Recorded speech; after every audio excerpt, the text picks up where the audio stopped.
जिससे धन की प्राप्ति, लक्ष्मी की प्राप्ति, सम्मान की प्राप्ति, प्रतिष्ठा की प्राप्ति वो एक मुखी रुद्राक्ष प्रदान करता है। पत्थर की बनी हुई मूर्तियां जितनी मिलती हैं, हम गंगा जल से धो दें तो शुद्ध हो गई, अच्छा। पूजा करने लायक हो गई वो। लेकिन अब आप ये कहेंगे प्राण प्रतिष्ठा की जाए, तो आपने गंगा जल से धो दिया तो प्राण प्रतिष्ठा नहीं कर दिया। महाराज श्री, मैं ये कुछ जानना चाहता हूँ कि हम जो साधारण जन माला लेकर धारण करते हैं, मतलब उसको शुद्ध करके, और आपके द्वारा जो सिद्ध माला दी जाती है, इसके ये परिणाम में इतना अंतर क्यों आता है? मंदिर और घर की मूर्ति में क्या अंतर होता है?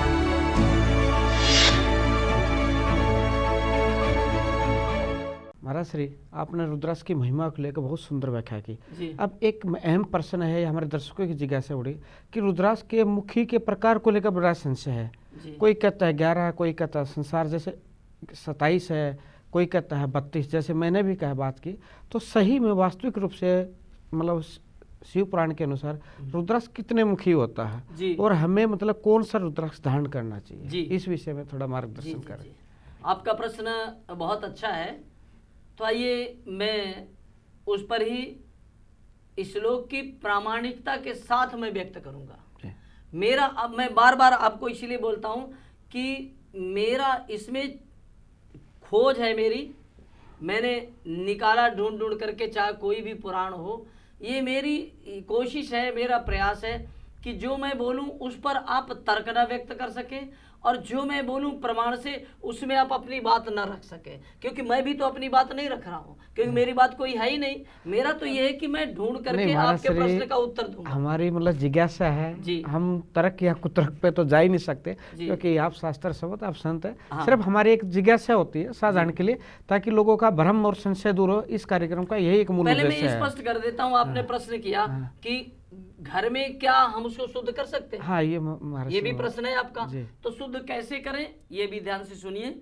वो ये कि प्रक्षाल्य गंध तोपेन पंचगव्येन चोपरी, और उसके बाद तथा शिवाम भसा छाल्य मूल मंत्रई ततोन्यसेत, सुगंधि इत्र डाल करके जल से धोएं, गंगा जल से धोएं, पंचगव्य से धोएं, तब जाकर रुद्राक्ष शुद्ध होता है, पवित्र होता है।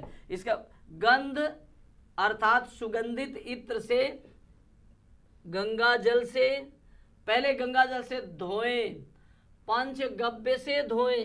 पंचगव्य एक कटोरी में डालिए। पंचगव्य तो मैं बोल ही चुका कि 5 चीजें होती हैं गाय से जो प्राप्त होती है।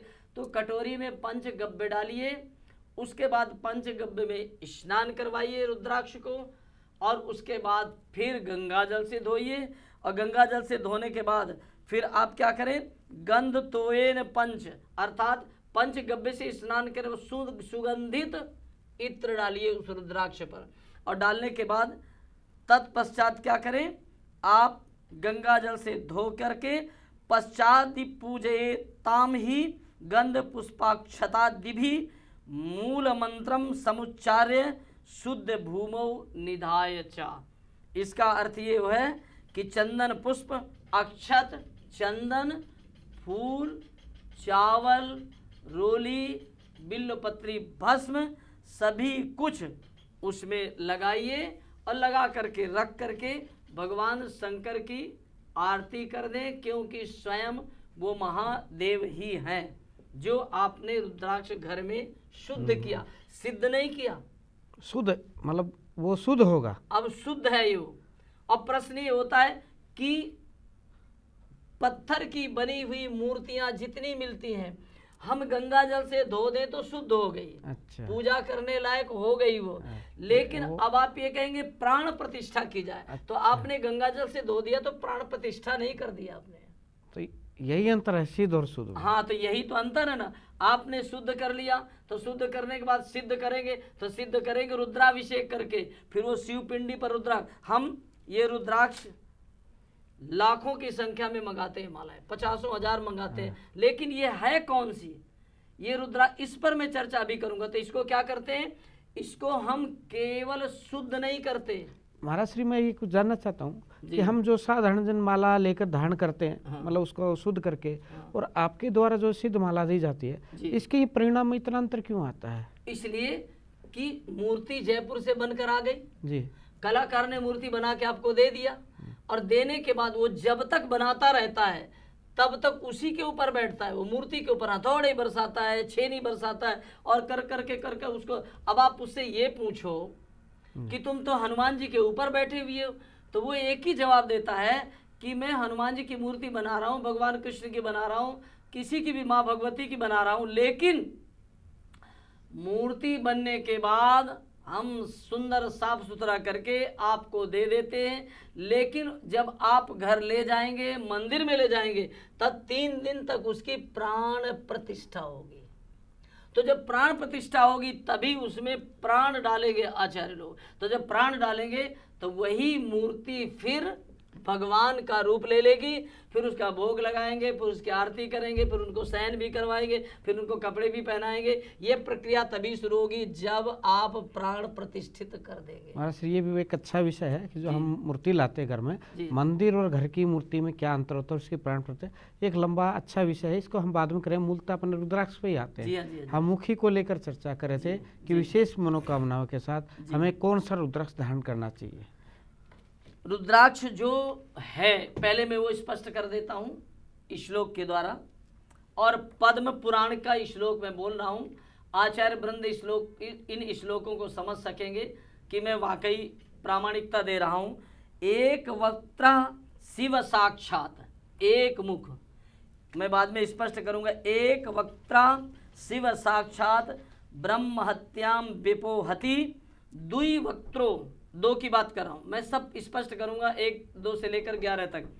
दुई वक्त्रो देव देव्यौच गोवर्धन नासये ध्रुवम, बोले कहने लगे। फिर त्रिवक्त्रो दहना साक्षात भ्रूण हत्या व्यपोहति, चतुर्वक्ता स्वयं ब्रह्मा ब्रह्म हत्याम व्यपोहति, पंचवक्ता स्वयं रुद्र कालाग्निर्नाम नामतः, लेकिन खड़वक्त्र कार्तिकेयस्तु धारये दक्षिणे भुजे। ये मैंने श्लोक बोला, लेकिन अभिप्राय क्या है इसका? इस पूरे जो मैं इतने चरण में श्लोक बोल रहा हूँ, तो मैंने पूरा एक मुख से लेकर के, आइए मैं आपको 11 मुख तक की महिमा स्पष्ट करता हूँ, 11 मुख तक का फल स्पष्ट करता हूँ। मैं बार बार आपको एक ही निवेदन करता हूं कि आपको सुनना चाहिए जो मैं बोल रहा हूं। तो मैं अगर बोल रहा हूं तो मैं पद्म पुराण से बोल रहा हूं, मेरा अपना श्लोक नहीं है। तो कहले एक वक्ता, बोले जो एक मुखी है वो साक्षात शिव हैं, स्वयं भगवान शंकर हैं। तो कहने लगे फिर जो एक है, एक मुखी रुद्राक्ष, वो साक्षात भगवान शंकर है। तो कहने लगे देव देवेश्वर समस्त, बोले जो 2 मुख है ना, वो 2 मुख में एक शिव है और एक शक्ति है, यानी शिव शक्ति का, शिव शक्ति 2 मुख का मतलब शिव और शक्ति। शिव का मतलब महादेव, शक्ति का मतलब माँ जगत जननी जगदम्बा माँ पार्वती जी, और वो दुर्गा भी है, काली, जितने भी रूप है उसके वो सब माँ पार्वती के। तो जो 2 मुख का रुद्राक्ष है वो शिव भी है और माँ शक्ति भी है, तो दोनों साथ में है। तो हमने रुद्राक्ष अगर 2 मुख का डाला तो शिव शक्ति दोनों ही हमारे साथ है। तो कहने लगे ये तो 2 हो गया। बोले ये बताइए कि ये जो 3 मुख रुद्राक्ष है इसका क्या प्रतीक है? तो कहने लगे इसमें 3 मुख में समस्त विद्याएं आ जाती हैं। तो जो 3 मुख का है वो 3 मुख का रुद्राक्ष, जिन्होंने सिद्धियां प्राप्त करनी हो, महादेव की शक्ति को प्राप्त करना हो, माँ भगवती की शक्ति को प्राप्त करना हो, ब्रह्म विद्या को प्राप्त करना हो, ऐसे लोगों को चाहिए कि वो 3 मुखी रुद्राक्ष धारण करें। और ये उन लोगों के लिए है जो 70 वर्ष के हो गए, 80 वर्ष के हो गए, जिन्होंने घर का परित्याग कर दिया, परिवार छोड़ दिया, संन्यास ले लिया। 70 वर्ष से कम वालों को नहीं डालना चाहिए 3 मुखी महाराज। तो 3 मुखी रुद्राक्ष उन्हीं को डालना चाहिए जिन्होंने घर से निवृत्ति प्राप्त कर ली है। 70 वर्ष से ऊपर 70 या नहीं, पहले भी तो कोई ब्रह्मचारी भी तो घर का परित्याग कर सकता अगर है। घर से कोई गृहस्थी में नहीं जाता तो वो भी तो त्यागी कहलाता है। यानी कि ये गृहस्थी को नहीं धारण करना चाहिए। हाँ, इस 3 मुख से गृहस्थियों को, हाँ भक्ति करते हैं, खूब भजन करते हैं, देवाधिदेव महादेव को रात दिन मनाते हैं, तो उससे अनिष्ट नहीं होगा जी। वैराग्य उत्पन्न होगा। वो जो मैं पहले मूल किया था कि रुद्राक्ष धारण करने से, हाँ। यानी कि वो अधूरी जानकारी थी, वो मूलतः 3 मुखी रुद्राक्ष के लिए जी, है। 3 मुखी रुद्राक्ष धारण का मतलब वैराग्य जागृत होगा, भक्ति जागृत होगी, भगवान की तरफ लगाव बढ़ता चला जाएगा, संसार से विमुक्ति प्राप्त होती चली जाएगी। संसार, ये नहीं कि हम कोई पागल हो जाएंगे या संसार छोड़कर भाग, नहीं, संसार की हम रहेंगे संसार में, लेकिन संसार के प्रति मोह ममता नहीं रहेगी। तो ऐसी स्थिति में 3 मुखी रुद्राक्ष, तो कहने लगे 4 मुख जो रुद्राक्ष है वो 4 फल को प्रदान करता है एक साथ, एक फल नहीं 4, धर्म, अर्थ, काम और मोक्ष। जो 4 मुखी रुद्राक्ष है वो धर्म, अर्थ, काम, मोक्ष को प्रदान करता है।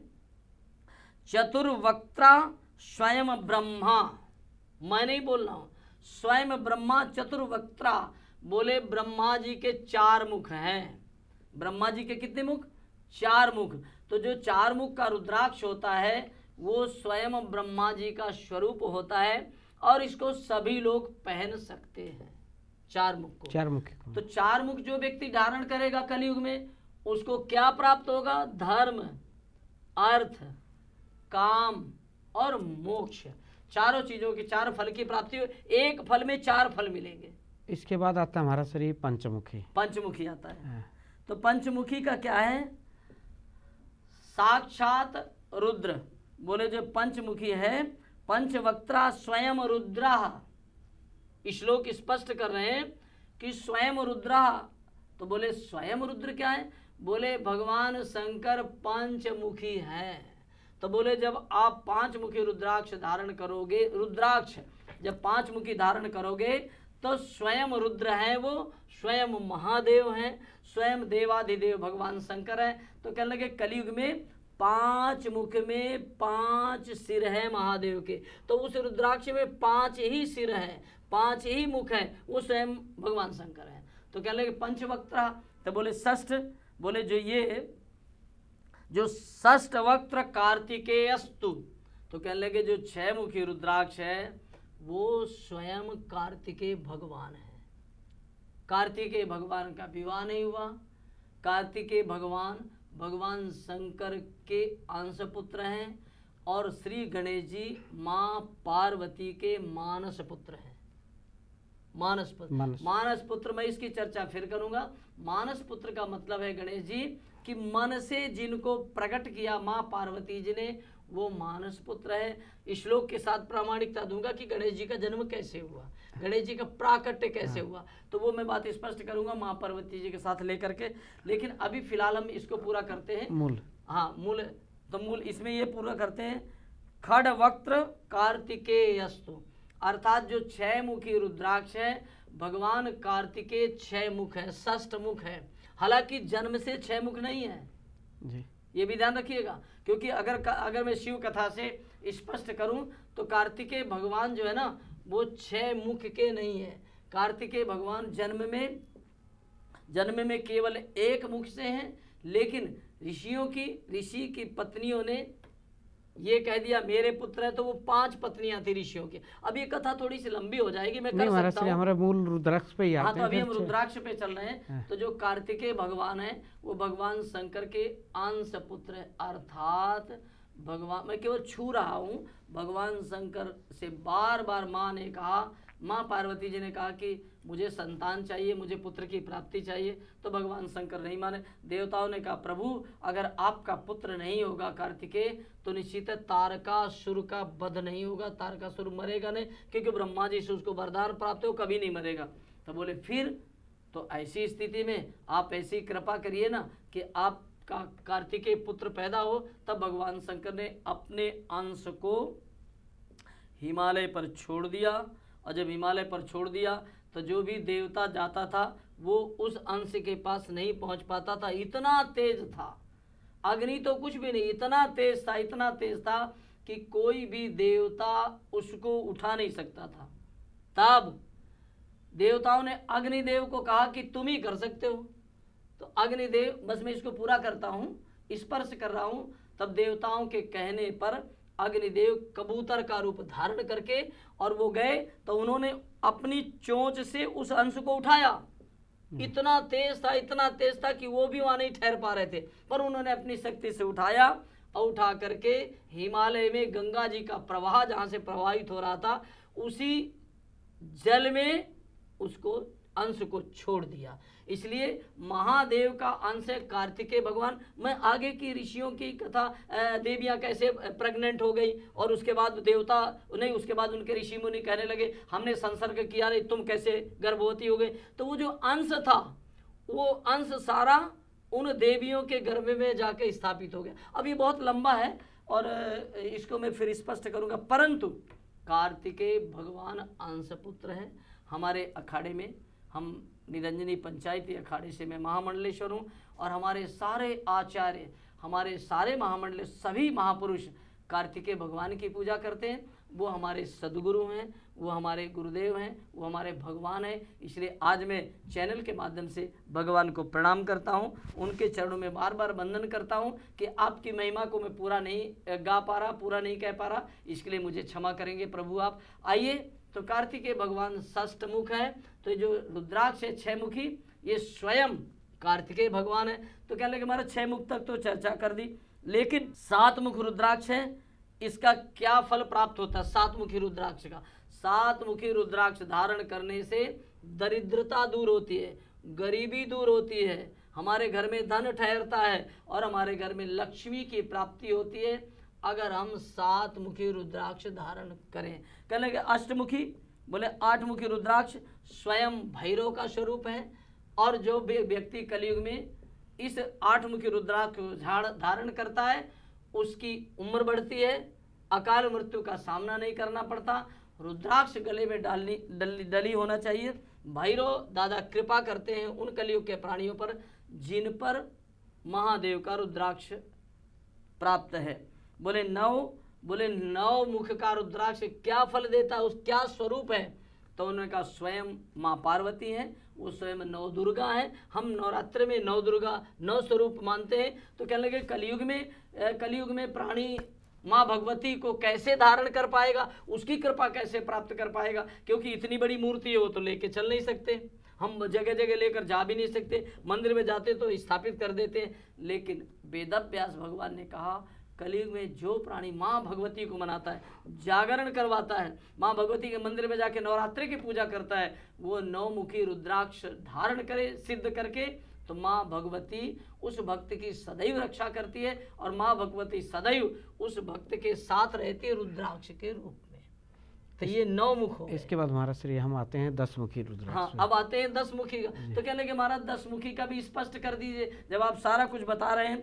तो कहने लगे जितनी भी सिद्धियां प्राप्त होती हैं वो सिद्धियां जो ना माँ भगवती के सेवा से प्राप्त होती है, नाम जप से। लेकिन जो 10 मुखी रुद्राक्ष है वो स्वयं ही विष्णवे नमः, भगवान विष्णु का स्वरूप है। वो साक्षात भगवान विष्णु है जिन्होंने हजारों वर्ष तक महादेव का तप किया। जब महादेव ने प्रकट किया तो कहने लगे ब्रह्मा जी ने भी बहुत तप किया। तो जब ब्रह्मा जी ने भगवान शंकर को मनाया, भगवान विष्णु ने मनाया, तब देवाधिदेव महादेव से एक प्रसाद प्राप्त हुआ। वो प्रसाद है 10 मुखी रुद्राक्ष।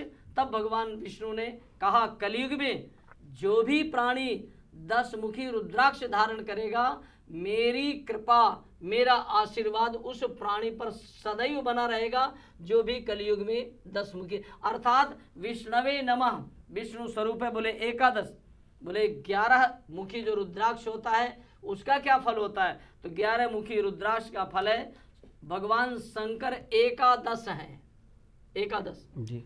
तो भगवान शंकर ही स्वयं है जो एकादश रुद्राक्ष। आप ये देख सकते हैं, ये एक जो रुद्राक्ष है असली है, ये लिबर्टी का टेस्ट है।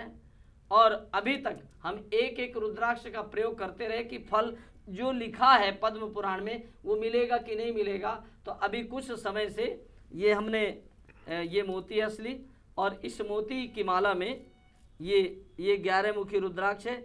स्पष्ट देखिए, ये एक मुख, आपको मुख का मतलब होता है ये जो लाइनें हैं रुद्राक्ष के ऊपर, ये ओरिजिनल है, असली है, इससे ऊपर कोई रुद्राक्ष नहीं होता। लेकिन यहाँ मिलना बहुत मुश्किल है, या तो नेपाल में मिलेगा या इंडोनेशिया में मिलेगा। एक चीज और देखते हैं, जैसे आपने बताया कि लाइन होती है, लाइन है, कई बार वो लाइन अधूरी रह जाती है, उसको हम पूरी मानेंगे कि नहीं? जो अधूरी है, हाँ, वो तो अधूरी है, पूरी नहीं है ना। तो उसको किस में काउंट करेंगे महाराज? तो अभी है ना कि अगर जो रुद्राक्ष असली मिलेगा वो जो है ना ऐसे 11 मुख कंप्लीट होंगे इसमें पूरे, लेकिन जो आधा है उसको क्या मानेंगे? हाँ। मान लो 3 मुखी है, 5 मुखी है, 6 मुखी है, उसको धारण कर सकते हैं, हम उसको खंडित नहीं मानते हैं, हम उसको ये नहीं मानते कि कई बार खंडित है। कई हम रुद्राक्ष देखे तो लाइन वो आधी रह जाती है। हाँ, आधी रह जाती है, वो प्रकृति की बनावट है, उसमें आदमी ने कुछ नहीं किया, आदमी ने बनाया भी नहीं है, क्योंकि ये फल होता है, इसके ऊपर छिलका लगा हुआ होता है जब इसको। तो ये 11 मुखी रुद्राक्ष है, ये बहुत प्रभावशाली है।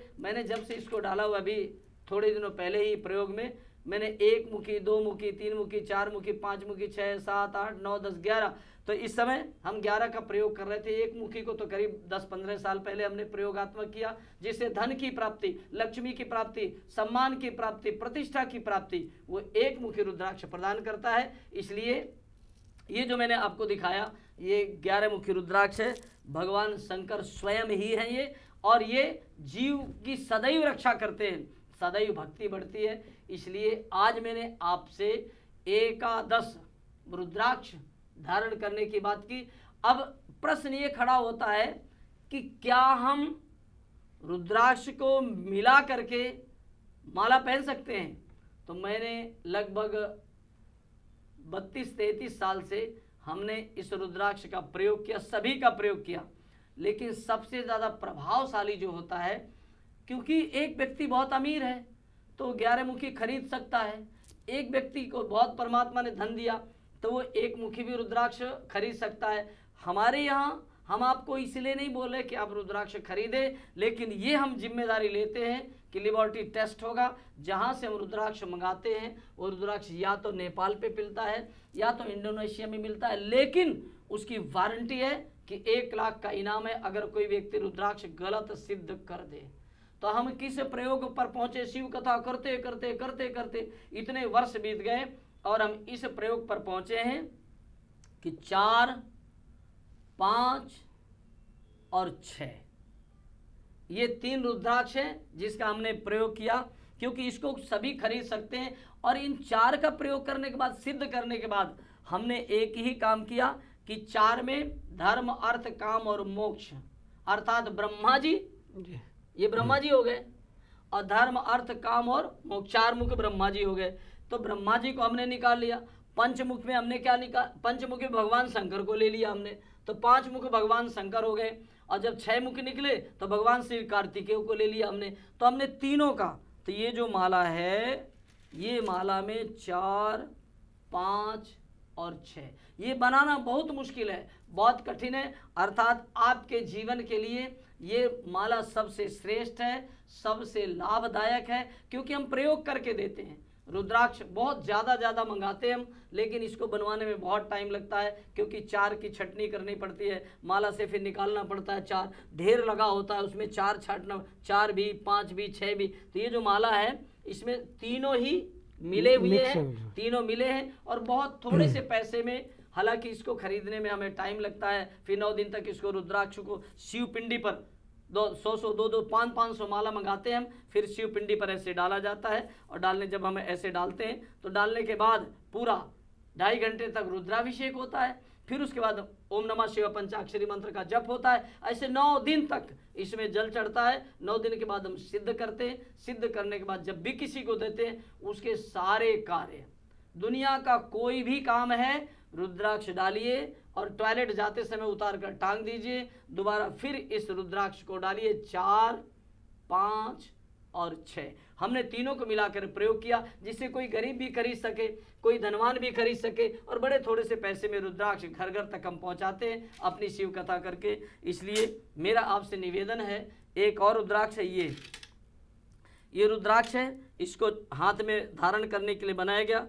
इसमें एक एक रुद्राक्ष, ये देखिए अब सारे मुख दिखाई दे रहे हैं, ये असली रुद्राक्ष। एक एक दाने को चेक करिए, देखिए आप, इसमें 4 मुखी, 5 मुखी और 6 मुखी, इसमें तीनों हैं और इसको आप हाथ में पहनने ऐसे आप पहन लीजिए और पहन करके आप कहीं भी जा सकते हैं। ये शुद्ध है, पवित्र है और सिद्ध भी है। केवल शुद्ध नहीं है, ये सिद्ध भी है। हम इसलिए नहीं आपको बता रहे कि आप हमें फ़ोन करें फिर आप ये कहें कि माला हमको दीजिए। आपको आवश्यकता है तो ये 4 मुखी 4 और 5 और 6 का जल्दी कहीं भी इंडिया में नहीं मिल सकता है। ये माला ऑर्डर देकर बनाते हैं, 9 दिन तक सिद्ध करते हैं और उसके बाद ये जो मैंने आपको दिखाया उसके बाद ही हम किसी भक्त को देते हैं। इसलिए जो व्यक्ति बिना सिद्ध और शुद्ध की माला को पहनता है नरकम प्रयाति, वो नरक को जाता है। मैंने श्लोक बोल दिया, समझा भी दिया और ये भी बता दिया कि घर में आप शुद्ध कर लो। मैंने घर में भी विधि करने के लिए बता दे, मैंने उसको छुपाया भी नहीं उसको छुपाया भी नहीं। महाराज श्री मैं एक और जानना चाह रहा हूँ, जैसे आपने बताया कि अक्सर कुछ लोगों को रुद्राक्ष मिलते रहे या कहीं से लाते रहे और घर के मंदिर में रख देते हैं। और कई बार ऐसा होता है कि पूजा पाठ नहीं हो पाती है। तो क्या वो रुद्राक्ष घर में रखने चाहिए? ऐसे घर में रखना चाहिए, लेकिन एक ही कभी कभी पंचामृत स्नान करवाना चाहिए, क्योंकि स्वयं महादेव, क्योंकि बहुत से मैं घरों में देखता हूँ कि ढेर लगा होता है रुद्राक्ष। नहीं, लेकिन वो डिब्बे में पैक होते हैं। नहीं, ऐसा नहीं रखना चाहिए, दोष लगेगा। रुद्राक्ष की माला आप क्या करें, जो मैंने छोटा उपाय बताया ना शुद्ध करने का, सिद्ध नहीं, सिद्ध तो आपके बस का है ही नहीं।